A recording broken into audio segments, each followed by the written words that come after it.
Il y a quelques jours, un ancien m'a contacté pour me demander comment est-ce qu'il peut arriver à se lancer sur YouTube pour générer du cash parce qu'il est tombé sur l'une de mes vidéos où je montrais en fait mes revenus sur la plateforme avec ma chaîne YouTube Fastless et mes revenus sur TikTok.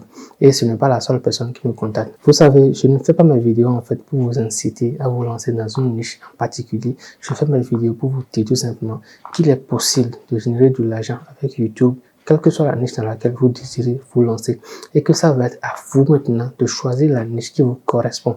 Et dans cette vidéo, en fait, je vais partager exactement avec vous les conseils que j'ai pu partager avec cet enseignant-là, cet instituteur, pour qu'il puisse se lancer sur YouTube et se sentir pleinement à l'aise dans une niche qui lui correspond. Lui, lorsqu'il m'a contacté, je lui ai posé la question de savoir quels sont ses moyens, qu'est-ce qu'il a à disposition comme outil informatique pour faire ses vidéos. Donc, il m'a dit tout simplement qu'il avait un téléphone portable, un smartphone. Bon, la qualité de ce smartphone n'est pas mal du tout. Et qu'il avait également la possibilité de se connecter régulièrement à Internet pour faire ses recherches. Donc, ça fait deux petits points en fait qui sont importants, mais qu'il n'est pas tellement à l'aise avec l'outil informatique. Ce que j'ai tout simplement conclu en fait, c'est qu'il ne serait pas utile de lui dire de se lancer dans la création de vidéos avec les intelligences artificielles parce qu'il va énormément perdre du temps.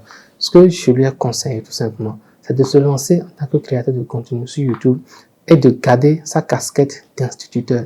C'est-à-dire qu'il vient sur YouTube, il peut se lancer dans deux niches par exemple. Soit il fait des vidéos à destination des élèves, c'est-à-dire que s'il est instituteur en anglais, en français, en mathématiques, en physique, chimie, etc., ou en SVT, ça va être à lui de proposer des vidéos captivantes qui vont répondre aux attentes que les élèves ont la plupart du temps.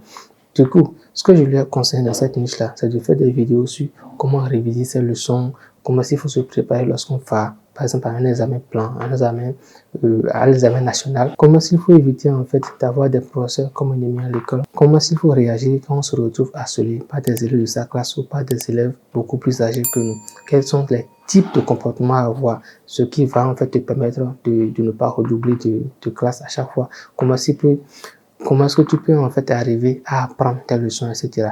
Ce type de contenu, par exemple, ça va être à destination d'un public jeune. Donc, ça va être à lui de s'organiser, de voir en fait comment il peut proposer ce type de contenu-là sur YouTube. Et je le rappelle toujours, ça va être de choisir les bons titres, les bonnes miniatures, de faire la bonne description pour chaque vidéo et de persévérer. Puisque c'est pas sûr en fait que cette vidéo décolle tout de suite, ça va prendre son petit bout de chemin. Ce qu'il peut ensuite faire, c'est qu'il réalise de petits prospectus là, sur lesquels il met le nom de sa chaîne YouTube ou le lien de sa chaîne YouTube en fait. Ces prospectus là, par exemple, il va pouvoir les partager dans les écoles où il intervient. Ça va déjà être ces élèves là qui vont s'abonner à sa chaîne YouTube à travers le téléphone de leurs parents. Et tu peux me croire que si tes vidéos sont vraiment intéressantes, abordent des sujets qui captivent, ces élèves-là vont pouvoir suivre tes vidéos qui vont peut-être leur apprendre beaucoup de choses. Selon la matière dans laquelle tu interviens, propose des astuces qui vont aider les élèves, propose des méthodes qui vont leur permettre en fait de résoudre plus rapidement tel exercice, de comprendre en fait plus rapidement telle langue, lorsqu'ils se retrouvent en face d'une épreuve, de savoir comment il faut procéder, etc. Donc, je ne suis pas enseignant, moi je te partage juste des astuces.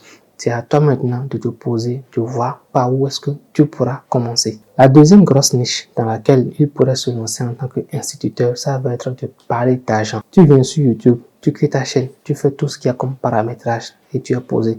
Et sur cette chaîne YouTube là, ce que tu vas mettre en avant, ça va être la vie des instituteurs. Les problèmes que vous rencontrez souvent en tant qu'instituteur, les erreurs que tu as bien pu faire et que tu aurais pu éviter en tant qu'instituteur à tes débuts. Comment est-ce que tu as fait pour choisir les écoles dans lesquelles tu vas intervenir? Est-ce que tu as déjà subi des arnaques, c'est-à-dire tu as intervenu dans des écoles et on t'a pas payé? Donc, tu partages toutes les astuces d'instituteur. Comment est-ce que tu t'es arrangé pour trouver des écoles qui payent mieux que d'autres écoles? Comment est-ce que tu arrives en fait à économiser en tant qu'instituteur et à bien vivre en tant qu'instituteur? Est-ce que réellement tu arrives à bien vivre? Tu réponds à toutes ces questions-là. Et dans cette niche-là, je suis sûr que si tu commences réellement à proposer des vidéos, au bout de 1 mois, 2 mois, 3 mois de création sur la plateforme, tu vas arriver à créer une communauté qui va s'intéresser à ce que tu fais, à comprendre en fait le fonctionnement de la vie d'enseignant. Et dans ces deux différentes niches-là, tu peux commencer en fait à faire des vidéos avec ton téléphone portable. Tu filmes tout simplement, tu postes tes vidéos avec ton téléphone portable, tu filmes avec ton téléphone portable, tu fais tes montages avec ton téléphone portable. Il y a plusieurs logiciels que tu pourras utiliser et tu publies avec ton téléphone portable. Tu peux être certain qu'au bout de 1 mois, 2 mois, 3 mois et en 1 an, tu seras en mesure en fait de créer une communauté autour de toi dans ces différentes niches-là. Ça va être de la persévérance, ça va demander du travail, ça c'est clair. Il ne faut pas t'attendre en fait à ce que ce soit facile. Tu vas faire des vidéos à tes débuts qui ne vont pas décoller. Tu vas faire des vidéos, tu as l'impression que tout est parfait, mais la vidéo ne va pas prendre. Ça arrive à tout le monde à ce début. Tu dois également être en mesure d'apprendre comment est-ce que fonctionne l'algorithme de YouTube. Et pour ça, tu as plusieurs chaînes YouTube, plusieurs vidéos sur la plateforme qui pourront être utiles. Voilà par exemple des idées de niche dans laquelle tu pourras te lancer si tu es instituteur ou enseignant et que tu désires gagner de l'argent sur YouTube.